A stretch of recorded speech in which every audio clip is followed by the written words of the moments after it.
Merci de nous retrouver avec quelques petites minutes de retard. On est ravis de vous avoir. On reste toujours dans le monde du corona, mais seulement on va parler d'autre chose aujourd'hui. On va parler de l'amour en ces temps de corona. On va parler des couples en ces temps de coronavirus. Comment est-ce que les couples vivent ce moment très difficile? Il y a d'autres couples qui ont profité justement, qui profitent de ce moment pour vraiment se mettre ensemble, pour vraiment s'engager. Et je suis sûre qu'à la fin de ce confinement, beaucoup de couples vont même se marier, vont convoler en juste noces. Et il y a également d'autres couples qui malheureusement se sépareront. Ceux qui ne sont pas mariés vont se marier. Ceux qui étaient en ballottage peuvent se réconcilier encore un peu plus. Mais seulement on oublie une chose, on n'oublie rien, c'est qu'il y a d'autres couples qui malheureusement se sépareront totalement parce qu'ils auront vécu l'enfer. Comme quelqu'un m'a dit, mieux vaut payer l'amende en sortant de chez soi que de rester avec la femme que j'ai à la maison. On a vu d'autres femmes qui avaient des plaques, s'il vous plaît, sortez-moi d'ici, j'étouffe, je vais mourir. Le confinement veut ma mort en compagnie de mon mari. Comment est-ce qu'on peut arriver à ça? Comment est-ce qu'on peut comprendre que des couples peuvent partir d'un amour fou, d'un amour profond, à un amour haine? Comment comprendre cela? On en parlera tout le long de cette émission avec Cathy et Tandem. Bonjour, bienvenue. Bonjour Solange, merci. Je voudrais d'abord te dire que tu as une très belle tenue. Merci beaucoup, c'est le polo de la fondation que j'ai décidé de mettre en valeur aujourd'hui. Oui. Voilà, surtout qu'on est en période de coronavirus, donc oui. L'amour c'est pour ça que j'ai porté un truc autour de love. Oui, voilà. Oui. Elle est très jolie. Merci. Merci beaucoup de parler de l'amour, de la vie de couple, hein, que ce soit... Dur. C'est extrêmement dur parce que certains téléspectateurs de sa débat m'ont appelé pour me dire que si nous ne faisons rien, ce sera grave. Parce qu'avec la période de confinement, les gens ne se supportent plus. Et bon, on a vu, c'est pas seulement ici au Cameroun, hein, parce que je regarde souvent une émission dans une télévision étrangère. Et en ce moment, ils sont en train, les stars sont en train de faire la collecte de fonds pour une association qui va aider les personnes victimes de violences. Et il y a apparemment 40 000 personnes en danger dans les couples avec le problème de confinement. Donc c'est quelque chose qui est très grave et il faut en parler, il faut absolument chercher la solution. Je rappelle que ce n'est pas seulement au Cameroun, mais nous allons nous intéresser particulièrement à ce qui se passe ici au Cameroun. Oui, mais on se rend compte malheureusement que comme on fait son lit, comme on se couche. Oui, tout à fait, parce que j'ai l'habitude de le dire. Le premier problème qui nous arrive quand on se marie et que notre mariage devienne un échec, c'est le mauvais choix du conjoint. Parce qu'on ne le dira jamais assez, on choisit très mal nos conjoints. Les gens se mettent ensemble pour plusieurs raisons. Sauf par amour. Beaucoup de gens pensent qu'ils vont se marier, quand ils vont se marier, ils vont échapper à une certaine situation qu'ils vivent. Mais c'est faux. Le mariage, ce n'est pas un endroit où on vient chercher des solutions à ces problèmes. C'est un lieu d'échange et de partage. On vient donner, parce que ne pensons pas seulement que nous allons recevoir, mais nous allons donner. Et pour faire un bon mariage, on ne doit pas être égoïste. Les égoïstes, vraiment, abstenez-vous de vous marier parce que... Mais pourquoi vous dites que les gens se marient pour de fausses raisons? Les fausses raisons, c'est parce sauf l'amour, c'est pour toutes les raisons, sauf par amour. Oui. Oui, je vais m'expliquer. Les fausses raisons, c'est par exemple que, comme je suis célibataire, toutes mes amies sont déjà mariées. Je suis fatiguée de vivre seule. Je voudrais qu'on m'appelle Madame Telle. Allez, je me lance dans le mariage. Je me dis, le premier qui arrive, je me marie, pourvu que les gens voient que je me suis mariée. Certaines personnes voient que je suis peut-être directrice d'une bonne structure. Bon, si la personne m'épouse, elle sera épargnée d'un certain nombre de problèmes. Et on se lance dans le mariage sans réfléchir. Parfois, c'est parce qu'on a retrouvé quelqu'un dans une boîte de nuit, on a dansé, on a bien discuté et tout ça. On se dit que bon, peut-être l'âme sœur. On est déjà dans le mariage. Il y a plusieurs raisons de ce genre. Il y en a aussi qui se marient parce qu'ils ont fait des enfants avec quelqu'un. On se dit, bon, ben, au lieu d'aller épouser quelqu'un d'autre, autant se mettre avec le père ou la mère de mes enfants. On ne se soucie pas de l'amour. Maintenant, toutes ces choses nous finissent par nous rattraper. C'est pour ça que nous devons faire attention. Par contre, si on se marie par amour, on se pose les bonnes questions. La personne que je suis en train d'aller épouser aujourd'hui, qui a une très bonne situation, si la personne perd cette situation, perd ses avantages, est-ce que je vais encore apprécier de rester avec elle? Est-ce que je vais encore l'aimer? La femme que je vais épouser aujourd'hui, qui est très jolie, demain, si elle fait des maternités et qu'elle change, est-ce que je vais encore aimer rester avec elle? Il faut épouser quelqu'un parce que c'est vrai que l'apparence physique attire. Si je vois un bel homme, peut-être qu'il va m'attirer. Mais maintenant, il faut aller au-delà de l'apparence physique. Parce que l'apparence physique, même une fois qu'on est marié, ce n'est plus ça qu'on voit. Hein. On cherche maintenant le comportement. Il faut avoir de bonnes habitudes. Quelqu'un a dit que, je crois que quelqu'un a donné un message l'autre jour, envoyé un message dernièrement en disant que sa femme est pire que le coronavirus. Parce que quand le mauvais comportement commence, vraiment, on n'a plus envie de rester avec la personne. On commence même à envier les personnes qui ne sont pas mariées. Aujourd'hui, j'ai lu une citation que j'ai beaucoup appréciée sur Facebook. On disait que l'apparence physique est comme un ami qui est de passage. Alors que le bon comportement, non, l'apparence physique est comme un voyageur qui est de passage. Alors que les bonnes habitudes sont comme un ami qui va rester. Donc, il faut avoir de bonnes habitudes. Maintenant, il faut aussi savoir que le mariage, c'est pour le meilleur et le pire. Le meilleur, parfois, c'est pendant les fréquentations, on est fiancé, c'est la passion et ainsi de suite. Mais une fois qu'on se met ensemble, on doit vivre les réalités. Et le pire vient souvent, malheureusement, très vite. Mais quand le pire est là, on doit faire avec. C'est ça qui va déterminer si nous allons vivre avec notre conjoint à l'avenir ou pas.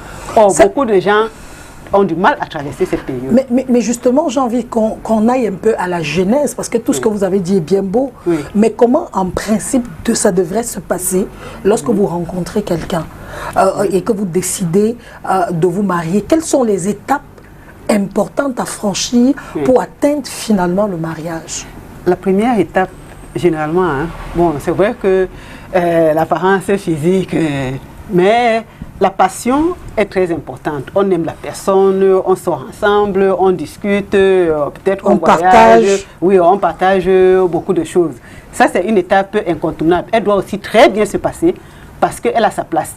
Mais après, il faut chercher à connaître la personne. Savoir qui est-ce qu'on va épouser. La personne, qu'est-ce qu'elle aime? Qu'est-ce qu'elle apprécie, quelles sont ses sensibilités. Et il faut connaître sa famille, dans quel environnement la personne a grandi et ainsi de suite. Parfois, on n'a pas envie de connaître ces choses parce qu'on te dit que je peux découvrir quelque chose qui ne va pas et ça me décourage. Ou alors nous-mêmes, parfois l'environnement ne joue pas aussi sur la personne. Il y a des gens qui ont grandi dans des environnements, mais ça n'a pas joué. Ça c'est vrai. Et il y en a qui ont raté justement l'homme et la femme de leur vie, parce qu'ils sont allés justement regarder l'environnement et ils ont classé la personne. Il faut toujours donner la chance à l'amour. Ça aussi c'est vrai. Mais il faut dire qu'à la base, ça peut nous influencer. Maintenant, si la personne a grandi dans cet environnement, qu'est-ce qui l'a amené à changer? Peut-être que la personne a grandi avec des bandits. Mais elle trouve que ce n'est pas quelque chose de bien. J'avais assisté à une scène un jour, un monsieur qui avait reçu un coup de fil. J'étais dans un cyber. Et il dit à son frère, parce qu'on lui a annoncé la mort de son petit frère, il lui dit que pourquoi tu m'appelles? Quand j'ai souvent mes cadavres, est-ce que je t'appelle? Et apparemment, les deux étaient des bandits. Et il expliquait donc que leur père était un bandit et ainsi de suite. Mais lui, d'après son comportement, il était bien. Il n'a pas voulu suivre l'environnement évoluer comme on le faisait dans son environnement. Ça, il a plutôt changé en bien. Donc, si on peut juger une telle personne parce que son père était un bandit et ses frères ont suivi le même chemin, c'est qu'on se trompe. Mais il y a aussi un environnement qui nous suit, qui nous influence. Là, il ne faut pas le négliger. Parfois aussi, hein, pendant qu'on est fiancé, le fiancé ou la fiancée nous dit souvent des choses qu'on néglige. Quelqu'un peut dire par exemple que je suis trop nerveux. On le trouve plutôt mignon. Alors qu'il est en train de nous lancer un message. C'est quand on est déjà en plein dans le mariage qu'on voit que sa nervosité est un problème. Donc voilà autant de choses qu'il faut voir, mais qu'on néglige parce qu'on se dit que bon, mais si on découvre ça maintenant, c'est grave. Il y en a aussi qui sont cachotiers. Quelqu'un a une grosse dette, il ne dit pas. Toutes les fréquentations se passent bien, le mariage se passe bien et tout et tout. Après, quand on est en plein dans le mariage, on se rend compte que la personne a une dette. Voilà les choses qui détruisent souvent. Il faut qu'on soit honnête, qu'on apprenne à dire la vérité à notre conjoint. On a peut-être une maladie. Parfois, on a des maladies héréditaires. On ne dit pas. Il y en a même qui sont allés jusqu'à cacher leurs enfants. Quelqu'un a des enfants, il ne dit pas à la personne qui va épouser qu'il a des enfants. Mais vous ne pensez pas que l'amour peut être au-dessus de tout ça? L'amour, c'est vrai, ça peut être au-dessus de tout ça. Parce que quand on découvre, il y en a qui pardonnent. C'est pour ça que si on ne sait pas pardonner, autant ne pas se marier. Parce que le mariage est le lieu par excellence où on doit pardonner au quotidien. Quelqu'un avait dit c'est le verbe pardonner qui donne un sens au verbe aimer. Je suis d'accord avec la personne. Il faut apprendre à pardonner. Parce qu'on peut découvrir tout ça. Il y a un monsieur qui m'a dit un jour que les femmes cachent souvent leurs âges. Quelqu'un se marie, l'âge de faire des enfants est dépassé. Après, il commence, elle sait qu'elle ne peut plus faire des enfants, on va voir, il faut boire telle potion et tout ça. Alors que l'âge de faire des enfants est dépassé. Voilà autant de choses. Mais, comme tu dis, l'amour peut être... La Bible dit que l'amour cache une multitude de péchés. L'amour peut couvrir tout ça. Elle peut cacher, elle peut oublier, faire à l'autre d'oublier tout ça. Mais il ne faut pas souvent imposer ces charges lourdes-là à la personne qu'on veut épouser. Chacun doit apporter quelque chose pour qu'on soit plus à l'aise dans le cadre du mariage. Oui. Mais aujourd'hui, donc, vous dites que pour se marier, il faut d'abord bien connaître la personne. Il faut savoir avec qui on se marie. Et si on s'est marié pour de vraies raisons, c'est-à-dire je t'aime, on peut bien passer un moment comme le moment de confinement que les êtres humains découvrent du jour au lendemain. Tout à fait. La preuve, à l'introduction, qu'est-ce que tu as dit? Qu'il y en a après le confinement qui seront très heureux, certains vont se marier et tout. Parce qu'il y en a qui vivent plutôt bien leur confinement. Parce que le conjoint n'avait pas le temps, il n'avait pas le temps de se retrouver et tout. Maintenant, ils en profitent. Il y en a qui sont très à l'aise. Donc, ça veut dire qu'on peut profiter de ce confinement aussi pour faire de bonnes choses, pour connaître notre conjoint, pour connaître nos enfants, pour réaliser des choses qu'on n'arrivait pas à faire avant, au lieu de s'ennuyer et de passer le temps à se disputer. J'allais oublier un point, j'avais également lu sur Facebook. Les hommes disaient que les femmes se plaignent maintenant que leurs hommes soient à la maison parce que les hommes ne pensent qu'au sexe. Quand on dit confinement, il ne faut pas qu'on vienne fatiguer, épuiser les femmes avec le sexe. On peut faire d'autres choses dans le cadre de notre mariage que de penser que... Je suis d'accord avec les femmes qui crient qu'elles en ont marre. Parce que si le mari est à la maison, ce n'est pas seulement pour ça. Le mari peut aider la femme à faire beaucoup de choses. Il y a des petites choses que tu dois le savoir chez toi. Si ton fils n'est pas là, peut-être qu'il y a une ampoule qui est grillée, peut-être qu'il y a les prises qui ont des problèmes. Beaucoup de choses que les hommes peuvent faire pour aider les femmes. Et puis parfois... Quand les enfants ratent leur vie, les hommes ont tendance à accuser les femmes. Oh, c'est la femme qui était souvent à la maison, c'est la maman qui encadre les enfants et tout. Maintenant que les hommes sont là, monsieur, s'il vous plaît, essayez aussi, et voyez comment sont les enfants, les difficultés que les femmes ont à éduquer les enfants, surtout les adolescents qui n'en font qu'à leur tête. Maintenant, ils vont voir aussi que la femme, non seulement elle va au travail, après il faut qu'elle revienne à la maison, qu'elle s'occupe de la famille, qu'elle aille au marché, qu'elle fasse ci, qu'elle fasse ça. Quand l'homme n'est pas à la maison, il se dit que bon, tout ça, c'est pas compliqué, étant donné que la femme le fait bien. Mais une fois que vous restez à la maison, vous allez vous rendre compte que vos femmes travaillent beaucoup. Pour maintenir l'équilibre familial, les femmes jouent un rôle très important. C'est le moment où plus que jamais les hommes doivent aussi apprécier ça, au lieu de venir les cribler de reproches. Maintenant aussi, les femmes, quand nos maris rentrent à la maison, ce n'est pas le moment de commencer à leur dire que hier, tu n'as pas fait ceci, ta mère avait fait cela, l'autre. Vous passez le temps à bavarder. Les hommes n'aiment pas trop le bavardage. Il faut trouver un apaisement. C'est-à-dire, la maison familiale doit être maintenant comme un îlot de tranquillité. Chacun doit trouver de l'apaisement. Et une bonne organisation permet qu'on ne s'ennuie pas et que la nuit, finalement, nous amène à tirer sur l'autre, alors qu'en réalité, elle ne nous a rien fait. Ouais. Aujourd'hui, malheureusement, beaucoup de couples qui n'ont pas suivi justement ce canevas, c'est-à-dire ce qu'on a dit depuis le départ, c'est-à-dire s'aimer, se connaître, sont maintenant là en couple. Les choses sont comme elles sont. Il y a des couples qui vivent aussi en paix, en harmonie, parce que il y a une maîtresse dehors, ne l'oubliez pas. Parce que quand le mec s'en va, le mari s'en va dehors faire des choses avec la femme il rentre coupable, il se culpabilise, il devient très amoureux à la maison. Parfois la femme dit que ah, maman, mon mari était un genre aujourd'hui, alors qu'en fait le gars est coupable d'avoir fait des choses quelque part. Aujourd'hui, donc, elle n'existe plus, puisqu'il n'y a plus le temps. Nous, il y a quelqu'un qui a posé la question, est-ce qu'il y a d'abord eu confinement au Cameroun? À un moment, on a arrêté les bars à 18 h. Oui. Et les gens ne sortaient plus. Oui, beaucoup il y a de des gens qui sont en chômage technique aussi. En technique, à la maison. Qui travaillent en visioconférence. Voilà. Voilà. Comment donc réagir face à des situations où l'homme n'est plus le même? C'est-à-dire, il est nerveux à la maison, il est toujours en train de gronder, il est toujours... Comment faire? Moi, je dis, j'ai l'habitude de le dire, hein, face à de telles situations, il faut d'abord être calme. Et je vais rajouter un peu à ce que tu as dit tout à l'heure. C'est que les gens, non seulement ils se sentent coupables, ils viennent se racheter auprès de leur femme. Et les hommes ont aussi une espèce de lâcheté. C'est que s'il se dispute avec sa femme, il n'est pas capable de résoudre le problème. Il va voir la maîtresse, c'est elle qui résout le problème.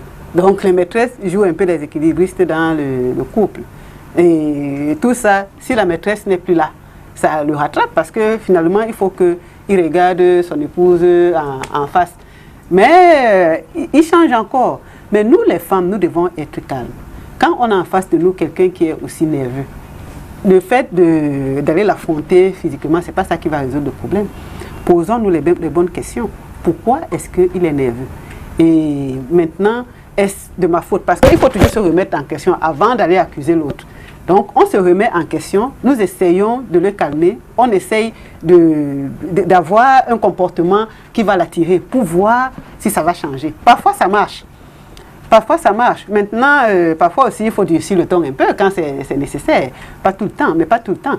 Donc, on essaye de lui faire un bon repas, on essaye de laver ses habits, on essaye de lui adresser de bonnes paroles, on essaye même de le comprendre. Pourquoi pas lui demander pourquoi il est aussi nerveux, qu'est-ce qu'on peut faire pour lui, et ainsi de suite.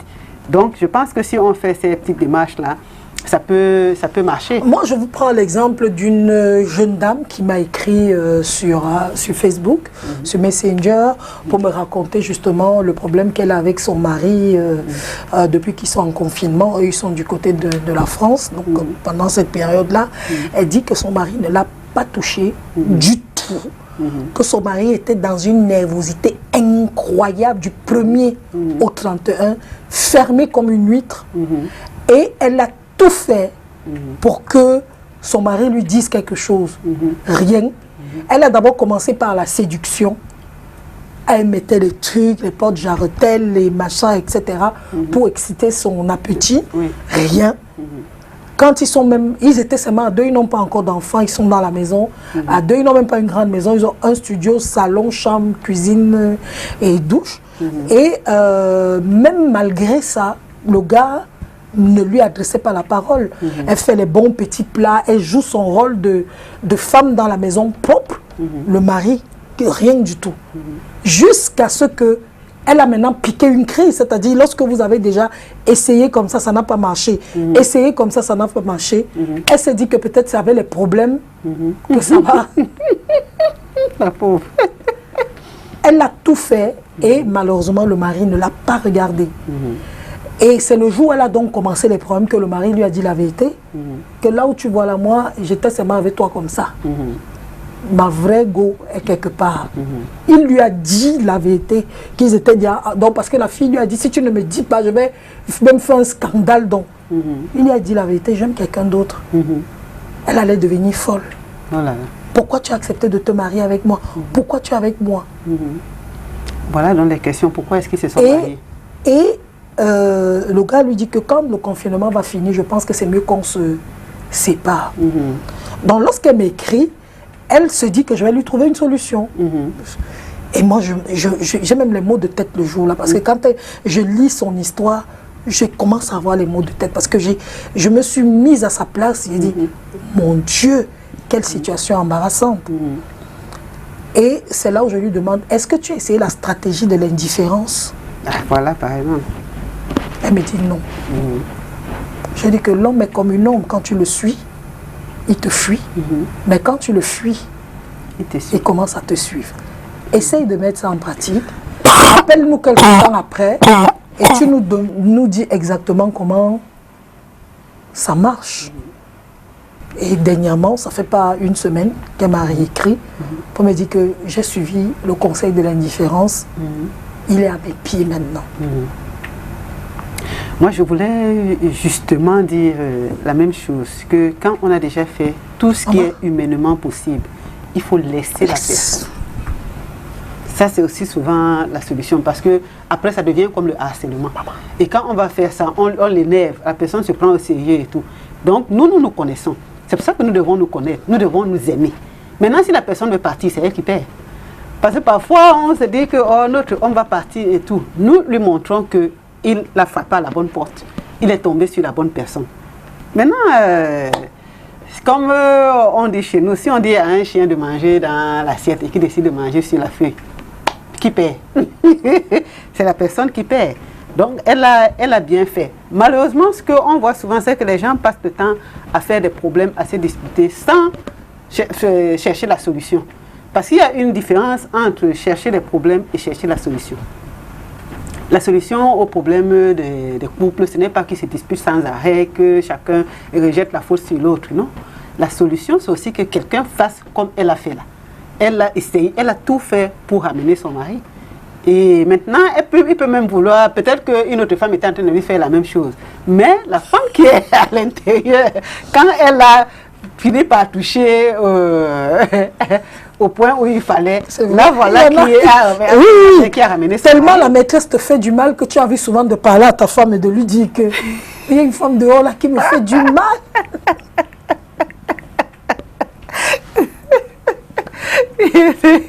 Est-ce que la maîtresse te sissia dehors? Ça c'est vrai. Oui. Ça c'est vrai. Parce que elle te lance un sissia incroyable que tu rentres, tu as souvent envie de dire, tu me fais asseoir ta...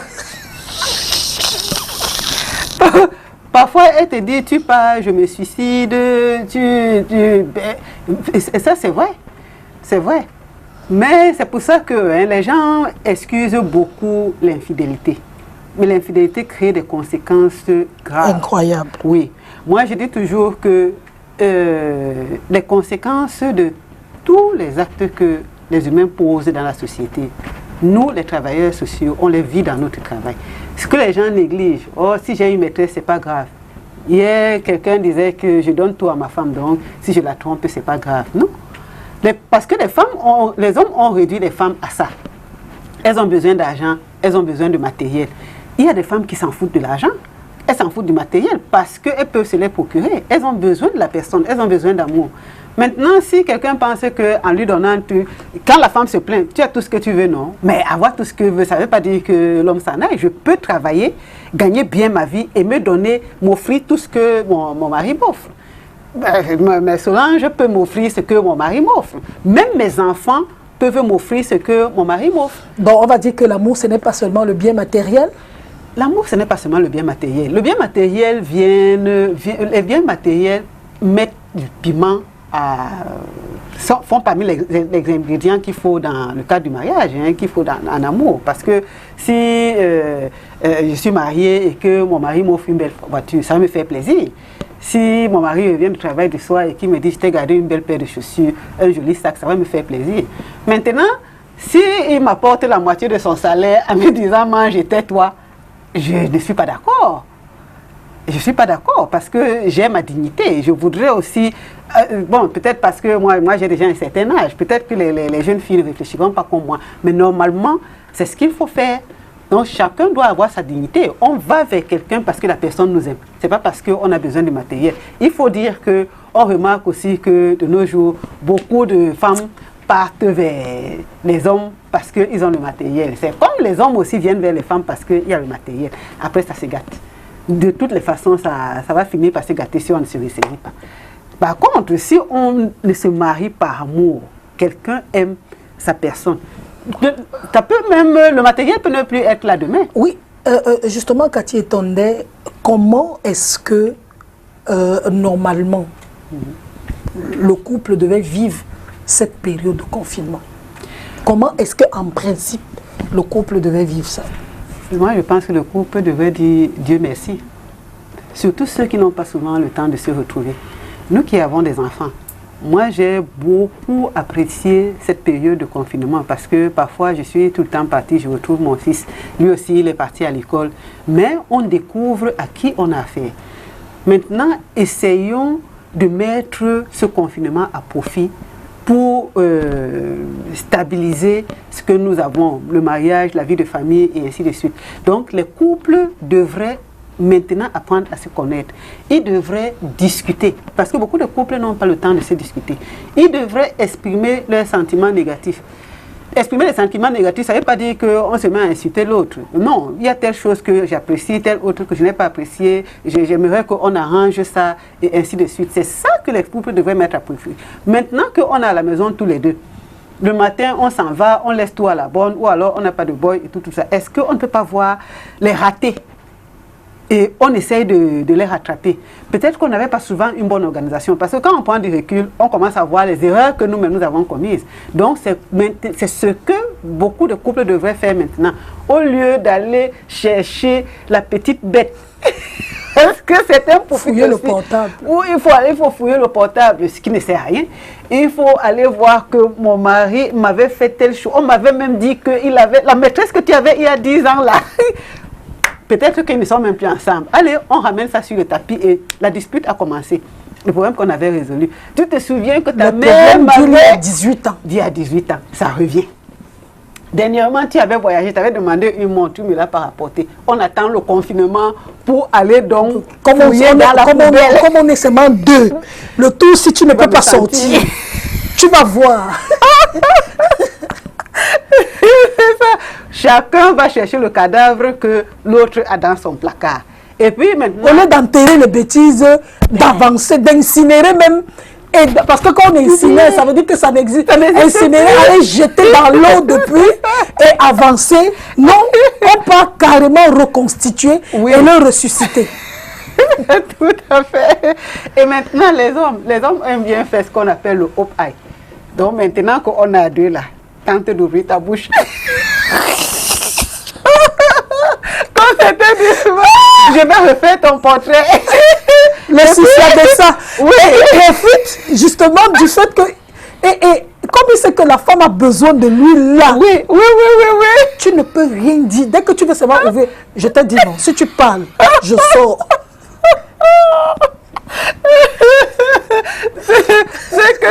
C'est que les maîtresses, celles que les maîtresses embêtent là.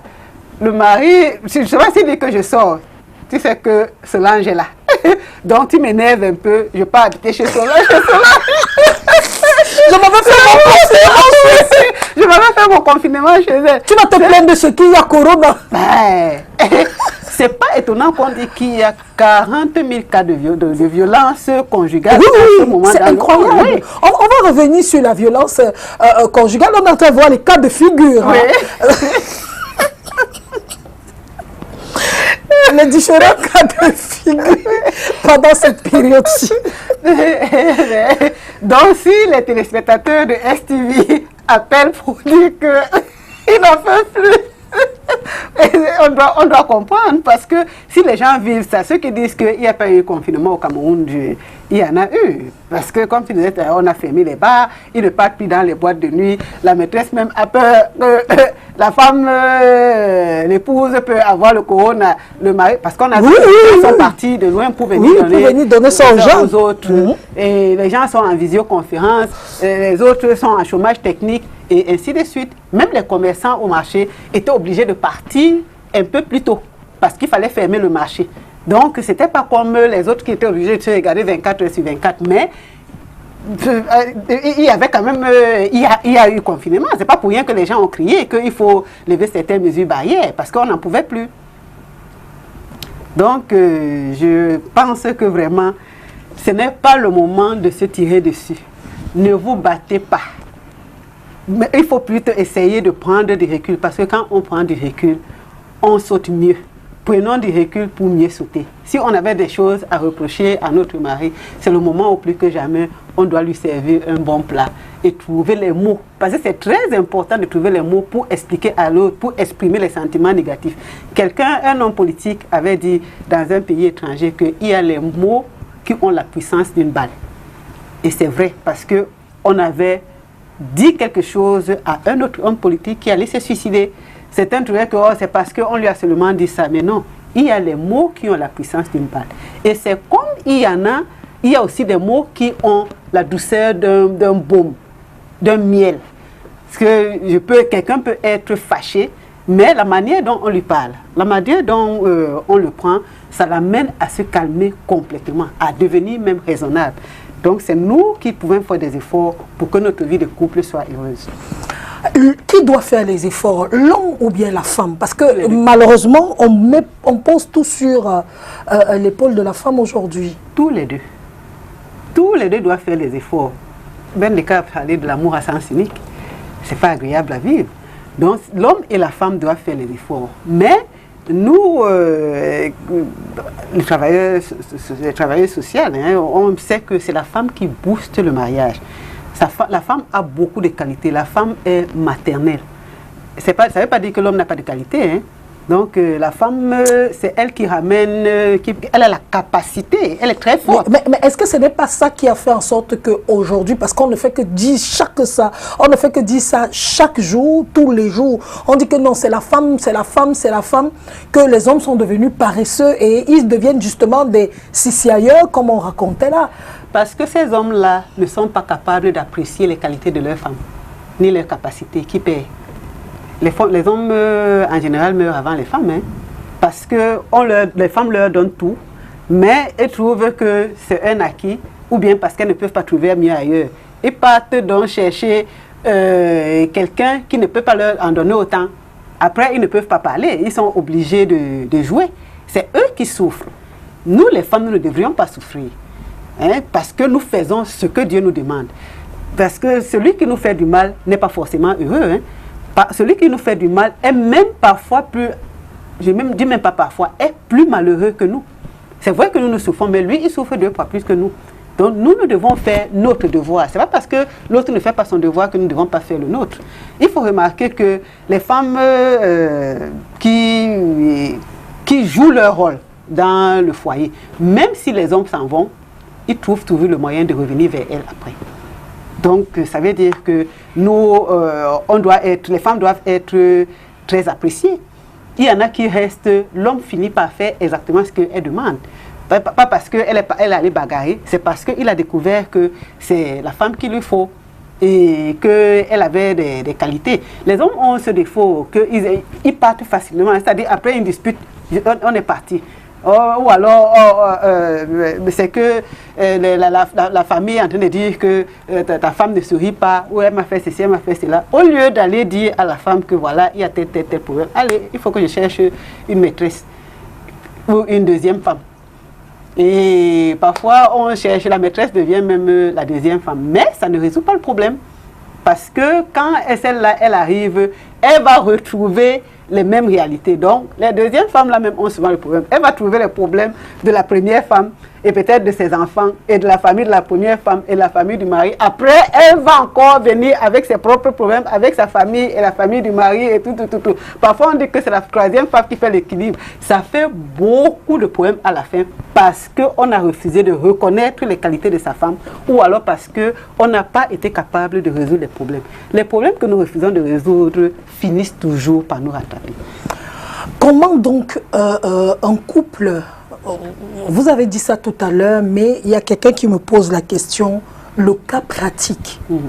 Je suis avec mon mari, nous sommes deux en confinement. Nous n'avons peut-être pas encore des enfants, un jeune couple.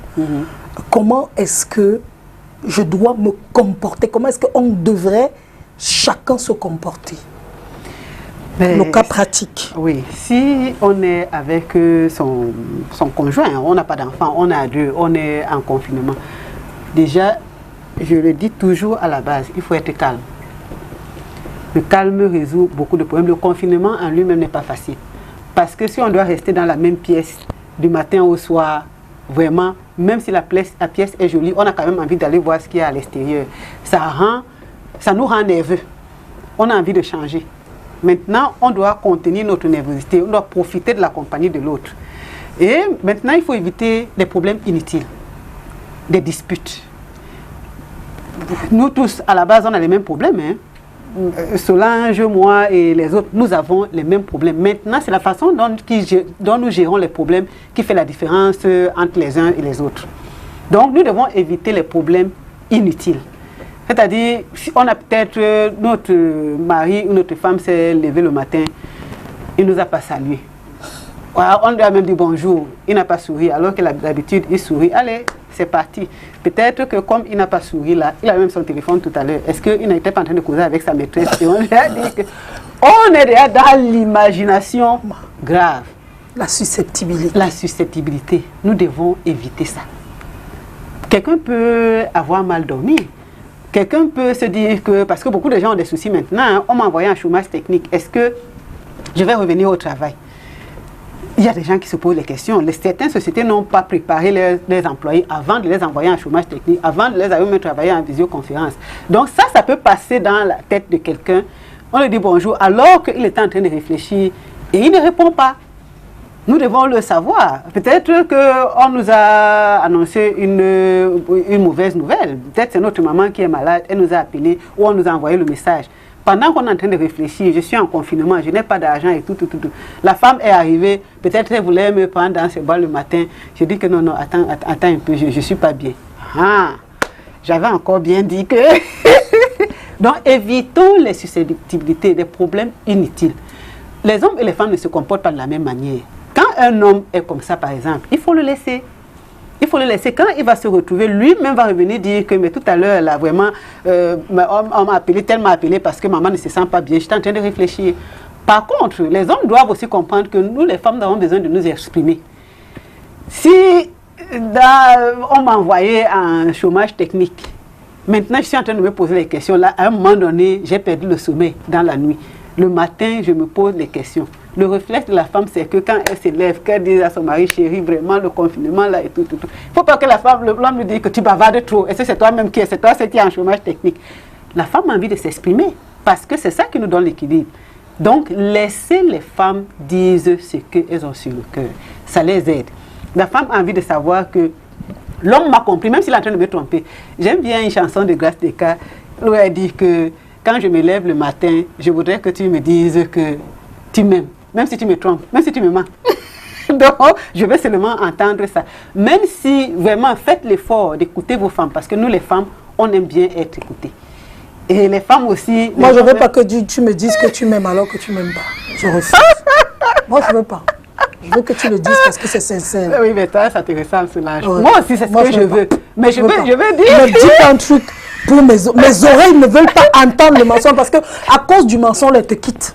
Je suis désolée, à cause du mensonge là, mon cœur même cesse de t'aimer. Oui, je ne suis pas en train d'encourager le mensonge, oui. Hein, mais je suis en train de vouloir dire que... Ça, c'est les anciennes choses. Moi, je dis une chose, je le dis à haute voix. Oui. Il y a anciennement oui. des comportements que les femmes avaient. Oui. C'est-à-dire, et c'est resté dans la tête de beaucoup de... Ça se transmet d'homme en homme. Oui. Tu entends des hommes qui disent que la femme n'aime pas la vérité. La femme aime comme on la C'est ment. complètement faux. C'est faux. C'est Parce que le jour où je découvre que tu me mentais, Ben, c'est ça. mais le même jour là, au revoir, basta, c'est fini. vrai. C'est vrai. Toute la confiance est terminée. C'est ça. Même l'amour là disparaît. Oui. Les gens ne savent pas qu'il y a des choses qui sont des vérités, qui font un choc dans la vie et qui vont détruire tout. Même si on reste ensemble, ça ne sera plus parce qu'on aime. C'est ça. On sera ensemble comme ça. Oui, oui, Et c'est des petits dogmes qui ont traversé des générations et des générations, surtout en matière de couple. On te dit que non, la femme aime l'homme qui ment. C'est faux. Qui a même... Ne me dis pas que tu m'aimes si Solange. tu ne m'aimes pas. Solange, Oui, Solange, oui. petite question. Tu es en confinement en ce moment avec ton chéri? Pardon? J'ai dit, tu es en confinement en ce moment avec ton chéri. Vous dites, allez, on va faire un petit jeu. On se passe le téléphone et puis tu découvres que pendant que tu es en confinement, lui, il est en train d'angoisser. C'est la vérité, non? Pendant qu'il est? Pendant que vous êtes en confinement, il angoisse une autre teaser. Tu fais comment? Si je sais exactement quels sont les sentiments de mon chéri pour moi, ne me mens pas, va mentir à une autre personne. Les mensonges de mon chéri à une autre femme ne me regarde pas. Je ne sais pas si tu comprends un peu. Si vous comprenez. Moi, c'est la seule chose qui m'intéresse.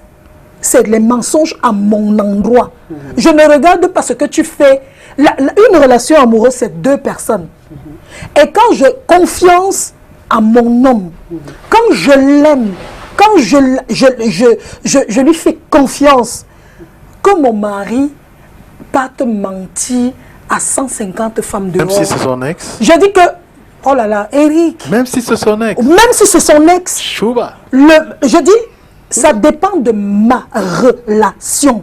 Si ma relation ne souffre de rien, si j'ai toujours le même homme attentionné, aimant, gentil, bien comme il a toujours été, va même dormir. Mais lorsque je sens une cassure, parce que la cassure va... Parce que nous-mêmes, les femmes, nous jouons avec les hommes. Si tu ouvres mon téléphone, tu verras, j'appelle au moins 10 hommes chéris, qui ne sont pas mes chéris. C'est les angoissements. On joue, on fait des trucs, on s'amuse, mais on n'est pas sérieux, le cœur n'y est même pas, on s'en fout. Ça, c'est des histoires.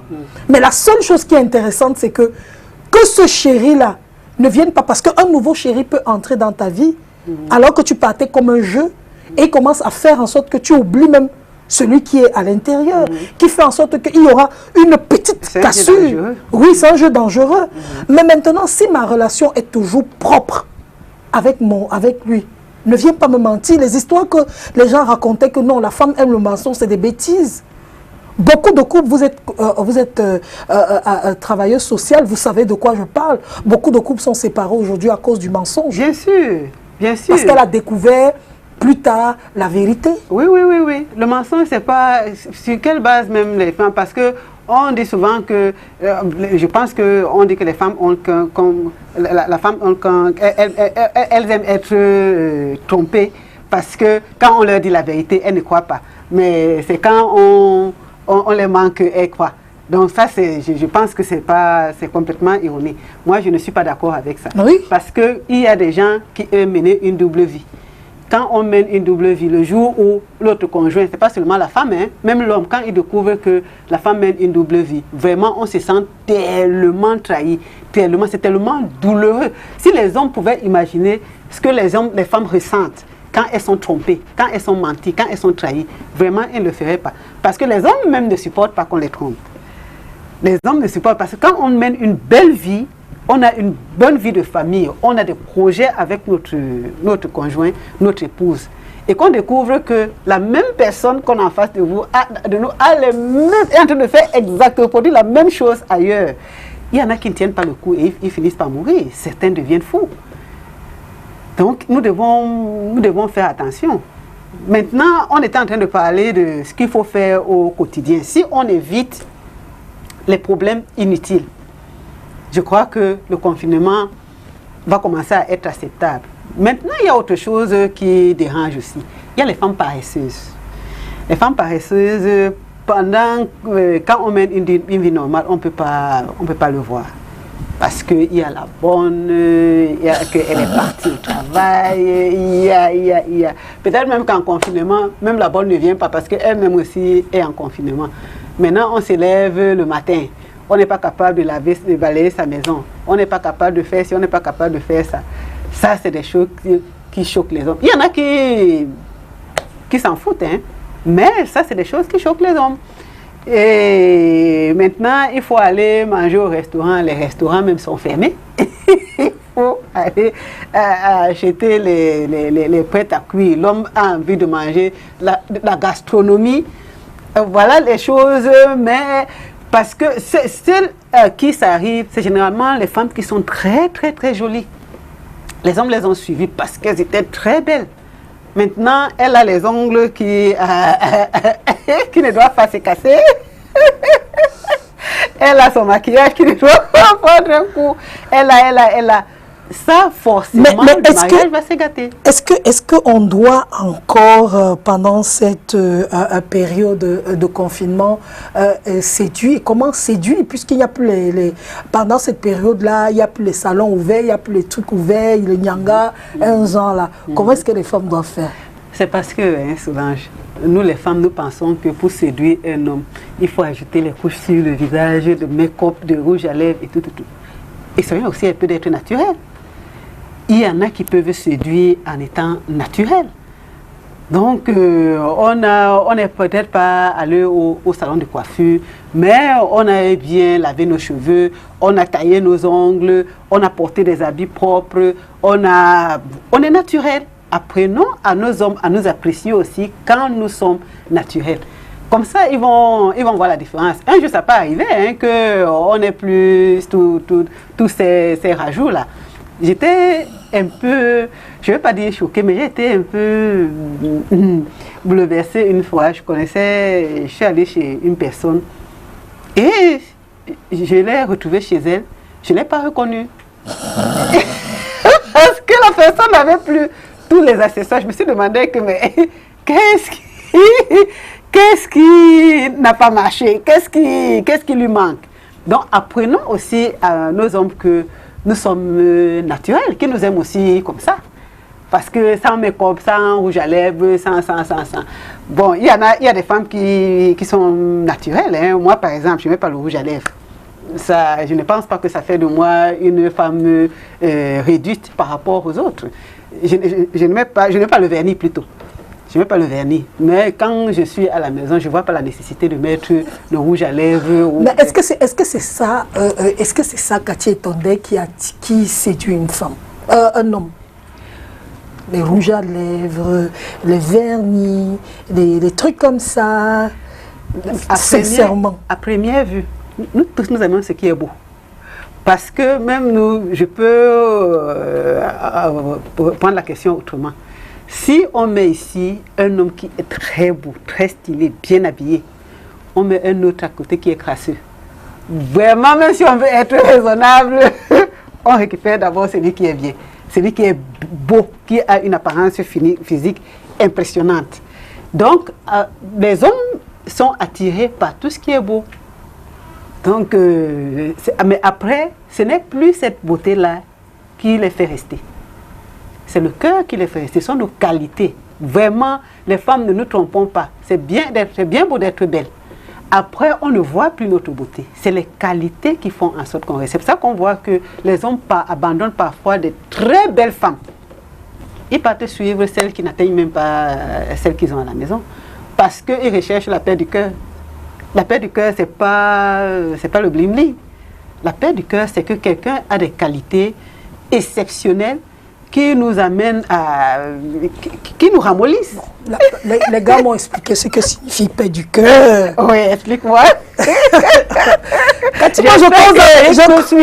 pose avec les hommes et ils vont expliquer ce que veut dire paix du cœur. D'accord. C'est la femme qui n'appelle pas n'importe comment. Oui. C'est la femme qui ne creuse pas. Oui. Qui ne fouille pas. Qui ne bêche pas. C'est la femme qui ne se renseigne pas. C'est la femme à qui, quand tu as dit que je pars à tel endroit, elle croit et elle reste calme. comme on dit chez nous les Eondo, à Top Gamion, elle reste cool. C'est ça la femme qui a la paix, qui donne la paix du cœur. Ce n'est pas le fait qu'elle soit... Non. En fait, la femme de paix du cœur, c'est la mougou. C'est ce que ça veut dire en réalité. C'est ce que je voulais donc dire, que finalement, si on impose ces lourdes charges aux femmes, ça veut dire qu'elles deviennent esclaves. Oui, ce n'est pas la ovadone nambout. Non, on ne veut pas les ovadones là. Parce qu'à la fin de ovadone, tu perds même ton mari. Donc, les gars m'ont dit que pour que je sois heureux avec une femme, je veux une femme qui me fasse confiance à 100%. Si je lui dis que je suis en train d'aller à Loum, qu'elle sache que je suis à Loum, qu'elle ne cherche pas à savoir ou bien se renseigner, appeler pour savoir ce que je dis, si c'est vrai ou si c'est faux. Que la femme qui a la paix qui donne la paix du cœur, c'est celle-là que le matin, elle attend que ce soit, si on n'habite pas ensemble, elle attend que ce soit moi qui lui donne le coup d'envoi des appels. Oui. Et ils disent que c'est ça, la femme qui donne la paix. Ce n'est pas celle-là qui appelle à chaque seconde. Oui, tu es où? Prouve-moi où tu es. Montre-moi un peu. Filme, montre. Fais la vidéo. Je veux voir. Montre le lit. Filme la douche. Filme. Des trucs un peu qui harcèlent. Ils n'aiment pas. Ils préfèrent la femme qui croit. Comme l'amour. L'amour dit, on dit quoi? L'amour croit tout, espère tout. Ne soupçonne point. Ne soupçonne pas, sauf que si nous tous, nous sommes corrects, l'amour n'a pas besoin de soupçonner. Autant je suis d'accord qu'ils n'acceptent pas, ils n'aiment pas les femmes qui harcèlent. Autant je ne suis pas d'accord avec eux, qu'ils imposent des louchages. Parce que la femme va dire que tu es parti à dire que tu pars à Loum alors que tu es en consent. Je suis d'accord. J'attends que tu m'appelles. Si tu décides de m'appeler à midi, il n'y a pas de problème. Comme ça, ils veulent une femme qui est concentrée à autre chose. Mais qu'est-ce que ça fait dans la tête de cette femme? La lourde charge qu'on impose à cette femme, qu'est-ce que ça fait dans sa tête? Qu'est-ce que ça fait dans son corps, dans son cœur? Elle souffre. C'est-à-dire, pour être heureux, on ne doit pas faire souffrir la personne qui est en face de nous. Oui, mais le problème, c'est que, Cathy, lorsque tu t'es déjà mise, quand toi-même positivement, l'homme t'a dit comment il aime que tu fonctionnes. Si tu acceptais de fonctionner comme ça, pourquoi tu ne t'imposes rien? C'est justement... Moi, je connais des femmes qui m'ont dit, je n'appelle jamais mon mari. Pas parce que mon mari m'a dit au départ que il m'a parlé et puis j'ai pris la décision de ne jamais l'appeler. Le jour où le téléphone de sa femme sonne, il voit que c'est le numéro de sa femme. Quand il décroche, même il est dépassé, il y a un problème, ma chérie. Elle n'appelle que quand il y a une urgence. Elle ne l'appelle jamais, dit, j'attends toujours qu'il vienne vers moi. J'attends que ce soit lui qui donne Et dans sa tête, elle s'est mise ça. Elle ne réfléchit pas. Ça fait partie de sa vie. C'est quand c'est imposé que ça devient mauvais. Mauvais, voilà. Tout choix est un sacrifice. Et quand on fait un choix, on l'assume. J'avais vécu une scène un jour. J'étais chez un couple. Le téléphone du mari sonne. Sa femme est avec moi parce que le mari était dans la chambre. Et ça a sonné et après, elle n'a pas pris. La deuxième fois, ça a encore sonné, elle n'a pas pris. La troisième fois, je dis que c'est le téléphone de ton mari qui a sonné, elle dit qu'elle ne décroche jamais. Mais pourquoi tu ne décroches pas? Elle dit, je ne veux pas avoir les mots de tête. Elle n'a pas... Et son mari sait qu'elle ne décroche pas, donc elle ne touche pas à son téléphone. Ça, c'est une forme de maturité. Ils n'ont pas de problème. À cause du téléphone, le mari gère le téléphone comme il veut. C'est pour ça que monsieur s'est levé, il a laissé le téléphone au salon parce qu'il sait que sa femme ne touchera jamais. Mais maintenant, il y a les curieuses, celles qui ne donnent pas la paix. Oui, maintenant... Celles que pour un mot sorti, ça va créer tous les problèmes toute la nuit. Ça va aller réveiller le cadavre. Oui. Ça va détruire le confinement. Oui, voilà. Je ne suis pas aussi d'accord avec ça. Parce que je pense qu'il ne faut pas harceler le mari. S'il dit qu'il est à Lou, en Consamba, alors que... Quoi? Ça ne nous coûte rien de croire. De quoi? De toute façon, la vérité finie, tu ne veux pas trouver. C'est que si... Ça va venir sur place.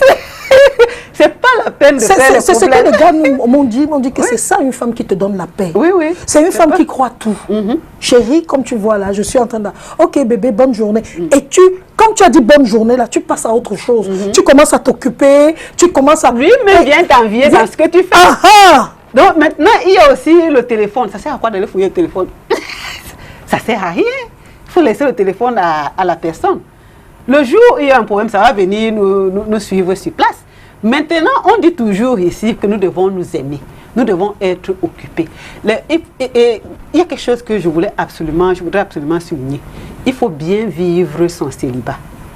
Les femmes qui vivent bien leur célibat font un bon mariage. Parce que nous qui sommes célibataires, nous devons profiter au maximum de notre célibat. Il y a beaucoup de choses que nous faisons que nous ne sommes pas sûrs de faire si nous étions mariés. Ou alors, quand nous allons nous marier, est-ce que nos maris vont accepter qu'on le fasse? Profitons-en maintenant. Nous devons, par exemple, nos enfants. Quand on élève les enfants, on est content de les voir et tout. Une fois qu'on se marie, on amène nos enfants. Ce ne sera plus forcément pareil parce que ce sera d'autres règles, d'autres raisons que nos enfants profitent de notre présence. Moi qui fais un travail où je suis avec toutes sortes de personnes, je suis partout à la fois. Si je me marie un jour, est-ce que le mari va accepter que je continue à faire ce que je fais au rythme où je le fais actuellement? Je profite de mon célibat au maximum. Maintenant, quand on se marie, on ne va pas regretter que je n'étais même pas partie chez Solange, après je devais aller faire ceci. Parce que le mariage... Profiter de son célibat à fond. Profiter, ça ne veut pas dire qu'on avait Pierre, on avait Paul, on réalise des choses. Si on veut voyager, par exemple, on fait ses voyages. Si on a envie d'aider les gens, on les aide. Si on a envie de bien faire notre travail, on le fait. Il y a beaucoup de choses qu'on fait. Nous, celles qui sont mariées et qui ne sont pas heureux dans leur mariage, envient les célibataires qui sont équilibrés. Le célibat n'est pas une maladie. Ce n'est même pas une malédiction. Donc, profitons-en. Ça va faire qu'on choisisse. Donc, comme on est bien dans sa peau, on ne s'ennuie pas. L'homme qui va arriver va ajouter... Donc, vous croyez que les couples qui se sont détruits, par exemple, qui se sont gâtés pendant cette période de confinement, c'est le genre de couple dont la femme avait besoin absolument de l'homme pour être heureuse? C'est-à-dire, c'est le jour où je me marie que je deviens heureuse. Elle n'a pas appris à être heureuse seule? Il y a diverses raisons. Mais l'expérience a montré que beaucoup de gens comptent sur l'autre pour être heureux. Pour être heureux. Vraiment, si nous faisons des efforts, c'est très facile. Hein?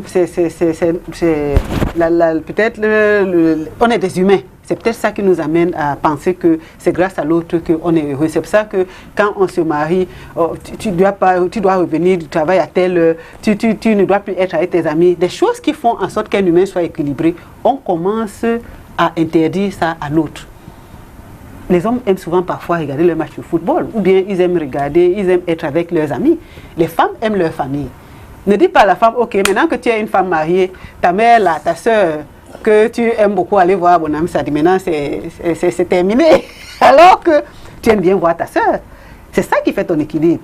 Tes enfants que tu as eu avant, là, bon, maintenant les enfants, là, vraiment, dis-leur ceci, cela. Non, ce sont tes enfants qui font ton équilibre. Maintenant, si tes enfants disent que maman va venir dormir dans la chambre, là, par contre, il faut leur dire que non, maintenant, je suis mariée et ainsi de suite. Il faut pouvoir expliquer. Et maintenant, nous aussi, ne disons pas à l'homme que comme tu aimes le PSG là, vraiment, Eric, arrête-moi ça, parce que moi, j'aime que tu sois avec moi. Et voilà Eric qui crie. Ou alors, après un dur travail dans l'émission, ça débat, il a envie d'aller, je ne sais pas moi, au restaurant. Tu lui dis non. Comme le travail est fini, là, j'ai vu l'émission est finie à 14h30. Pourquoi tu es rentré à 15h30? Qu'est-ce que tu faisais? Non. Les hommes ont besoin de leurs amis. C'est ça qui fait leur équilibre. Il y a aussi autre chose, la belle famille. Dans nos têtes, c'est que la belle famille est méchante. Pendant le confinement, donc, c'est les parents qui disent souvent que vraiment, mon fils est encore revenu rester avec sa méchante femme-là. On commence à donner les conseils. N'accepte pas ceci, n'accepte pas cela, n'accepte pas cela. Ça aussi, il faut laisser les couples vivre leur confinement. Parce qu'à force de leur ajouter des choses dessus, finalement, ça pèse. Et puis, la goutte d'eau finit par déborder le vase. Et quand ça déborde, c'est grave, c'est la catastrophe. Donc, le problème, c'est nous-mêmes. Le confinement on devrait profiter parce que les humains n'ont plus le temps aujourd'hui. On devrait profiter de ce confinement, si on n'a pas le coronavirus, pour rétablir les choses, pour apporter du bonheur à nos proches, pour connaître nos enfants. Moi, c'est par rapport au débat des couples.